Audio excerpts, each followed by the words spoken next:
আজ আমাদের দুপুরের মেনুতে ছিল ডিমের ঝোল। ডিম আর আলু আমি একসঙ্গে সিদ্ধ করে নিয়েছি। তারপর কড়াইয়ে সর্ষের তেল দিয়ে আমি ডিমগুলোকে ভালোভাবে ভেজে নিয়েছি। তেলের মধ্যে অল্প হলুদ ও আমি ডিমের উপর একটু নুনও দিয়েছি যাতে ডিমের ভেতর নুনটা যায়। আর মশলার পালা।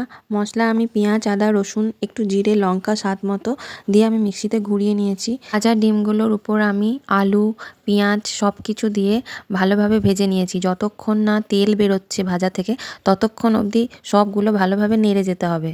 ভাজা ডিমগুলো থেকে তেল বেরিয়ে এসছে, তারপর আমি মশলাটা দিয়ে দিয়েছিলাম। মশলা দেওয়া হয়ে গেলে তারপর আবারও ভালোভাবে নেড়ে যেতে হবে যতক্ষণ না মশলার গন্ধটা যাচ্ছে ততক্ষণ অবধি। এই ডিমের ঝোলের মধ্যে আমি একটু টমেটো পেস্ট দিয়েছিলাম।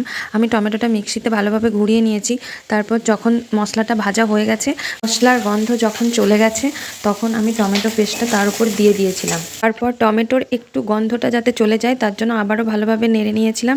তারপর কাশ্মীরি লঙ্কা আর মিট মশলাও একটু দিয়েছিলাম যাতে একটু স্বাদটা ভালো হয় তার জন্য। আর কাশ্মীরি লঙ্কা গুঁড়োটা দিয়েছিলাম একটু রং আনার জন্য। যারা নতুন একদমই রান্না করতে পারো না তারা যদি আমার ভিডিওটা একটু ফলো করো, একটু যদি মন দিয়ে দেখো, তোমরা সহজেই এই রান্নাটা করে নিতে পারবে। দেখা হচ্ছে পরের ভিডিওতে। ততক্ষণ অবধি ভালো থেকো, সুস্থ থেকো, টাটা বাই।